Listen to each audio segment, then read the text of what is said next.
सो hey guys, news brothers तो बस बात करते हैं मुनव्वर फारूकी और अभिषेक के बारे में। सभी को पता होगा कि इस वक्त मुनव्वर फारूकी जो कि ट्रॉफी डोंगरी लेके आए हुए थे, लेकिन डोंगरी में कितना भीड़ था आप सभी ने देखा ही होगा। उस डोंगरी में बिल्कुल भी इतनी क्राउड थी कि काफी सारे लोग बिल्कुल भी अभिषेक का ही नाम ले रहे थे। ऐसा क्यों? क्योंकि मुनव्वर फारूकी ने बिल्कुल भी बोला था कि हम जीतेंगे तो बिल्कुल भी नाम लेंगे और हमारी दोस्ती कभी खत्म नहीं हो सकती। यहाँ तक कि बहुत ज्यादा बातें हुई थी उनकी, तो ठीक वही चीज देखने को मिली। वही बात करते हैं अभिषेक कुमार के बारे में। अभिषेक कुमार बिल्कुल भी एक इंटरव्यू आउट होता है उनका, और उस इंटरव्यू में पूछा जाता है, अभिषेक से पूछा जाता है कि आप डिजर्विंग करते थे। और काफी सारे लोगों का कॉमेंट सेक्शन में भी मैंने देखा था कि काफी सारे लोगों ने यह भी कहा था कि अभिषेक कुमार डिजर्व करते हैं। लेकिन कैसे डिजर्व करते हैं पहले ये समझ लेना है। देखिए, इंटरव्यू जब उनका पास हुआ था तो वो इंटरव्यू में एक ही बात बोले कि सभी को पता था कि बिल्कुल भी मैं जीत सकता था क्योंकि मेरे अच्छे काम थे उसमें देखने को। लेकिन अगर मुनव्वर जीतता है तो वो फैन बेसिस पे जीता है, और ये चीज देखने को मिली वाकई में कि वो अपने फैन बेसिस पे जीते थे, क्योंकि बहुत ही अच्छा खासा अभिषेक का भी चल रहा था। काफी सारे लोगों से मिलजुल कर भी रहने लगा था। उतने कोई खास झगड़े देखने को नहीं मिल रहे थे क्योंकि उन्होंने सारे इमोशंस दिए थे। लेकिन अभी भी काफी सारे लोग यही कहते हैं कि मुनव्वर फारूकी नहीं बल्कि अभिषेक कुमार डिजर्व करते थे और वही विनर है। तो वाकई में वो विनर है, मुनव्वर फारूकी भी विनर है। जब डोंगरी में काफी सारी भीड़ देखने को मिलती है, वहां पे बिल्कुल भी मुनव्वर फारूकी अभिषेक अभिषेक भी बोलते हैं। जब डोंगरी में ट्रॉफी आई थी तो बहुत सारे लोग बहुत ही ज्यादा खुश थे। लेकिन उससे पहले एक वीडियो और देखने को मिलती है जो बहुत ही अलग तरीके से प्रेजेंट करती है। किसकी? सुधीर चौधरी की। आपने जरूर से देखा होगा, आज तक के एंकर हैं जो सुधीर चौधरी हैं, तो वो यही कहते हैं कि जिस डोंगरी में मुनव्वर फारूकी जीत हासिल किए हैं, सुधीर चौधरी यही बोलते हैं कि वो जो इलाका आता है डोंगरी, वहीं पे डॉन पैदा होते हैं।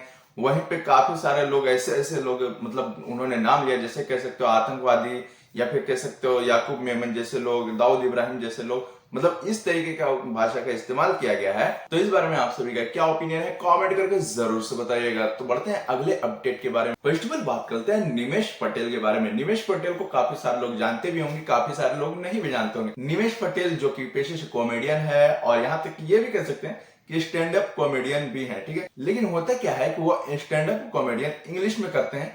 लेकिन एक बार थोड़ी सी क्लिप है, वो जरूर से सुने। People make fun of Indians. They say, you guys got a monkey god.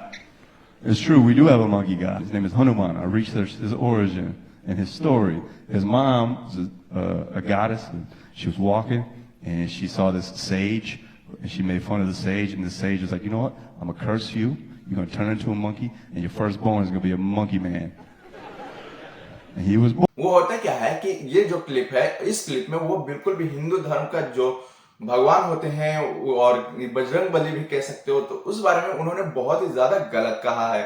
और इस चीज को देखते हुए बिल्कुल भी बहुत ही ज्यादा मजाक भी उड़ाया उन्होंने। लेकिन होता क्या है, ठीक इसी चीज को देखते हुए बिल्कुल भी हिंदुस्तानी भाव की ये चीज अच्छी नहीं लगी, और हिंदुस्तानी भाव उनके कमेंट सेक्शन में भर दिए। तो इस चीज को आप रीड कर सकते हैं। बहुत सारी ऐसी चीजें हैं जो उनको नहीं बोलना चाहिए था, और ये चीजें उन्होंने बोली। और ठीक इसी चीज को देखते हुए काफी सारे लोग उनके कमेंट सेक्शन में बहुत सारी चीजें भर दिए, और यही चीज को देखते हुए उन्होंने बिल्कुल भी कमेंट बॉक्स लॉक कर दिए। तो कह सकते हो कि अगर गलत करते हो तो उसके भुगतान तो भुगतनी ही पड़ेगी, और ठीक है, यही चीजें देखने को मिली है। तो इस बारे में आप सभी का क्या ओपिनियन है, कमेंट करके जरूर से बताइएगा। तो बढ़ते हैं अगले अपडेट के बारे में। फर्स्ट ऑफ ऑल बात करते हैं पुनीत सुपरस्टार के बारे में। पुनीत सुपरस्टार जो कि अपने क्रेजी स्टाइल से जाने जाते हैं, और उनके काफी सारे फैंस हैं। लेकिन होता क्या है कि वो कुछ इस तरीके की वीडियो जो बनाते रहते हैं वो बहुत ही ज्यादा फनी रहता है। लेकिन कुछ इस तरीके की, पहले इस वीडियो को जरूर से देखें।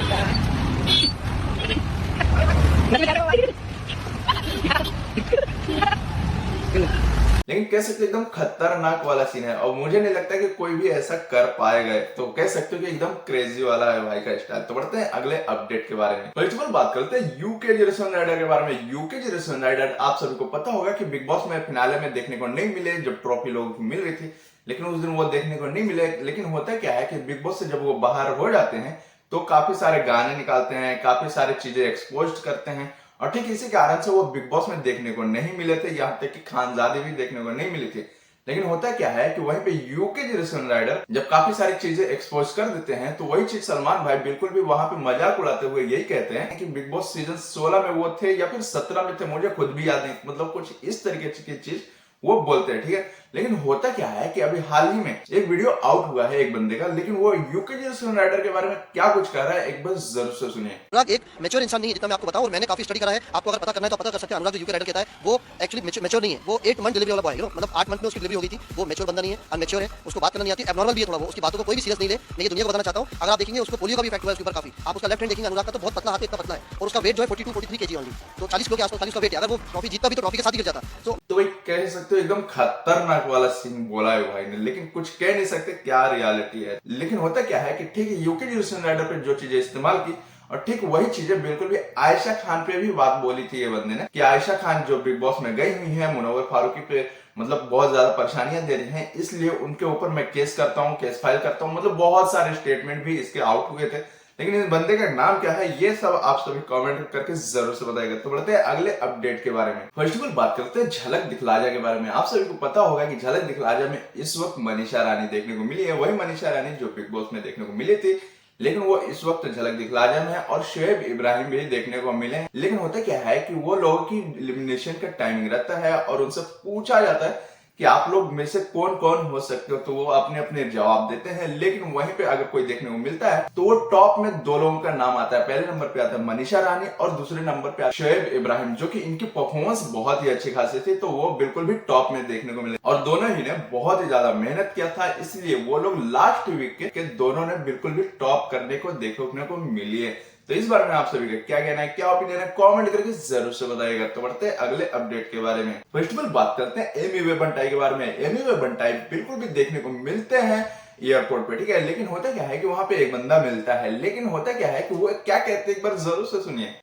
भाई भूल तो नहीं गए ना, मैं सफीक चचा आप साथ में जिम करते थे। यार तुम जिम आते थे यार ये थोड़ा फनी हो गया था। तो बढ़ते हैं अगले अपडेट के बारे में। फर्स्ट ऑफ ऑल बात करते हैं मालदीव्स के बारे में। मालदीव्स का न्यूज आए दिन जरूर से सुन रहे होंगे, लेकिन मालदीव्स की जो इस वक्त स्थिति है वो थोड़ा डिफरेंट चेंज हो चुका है।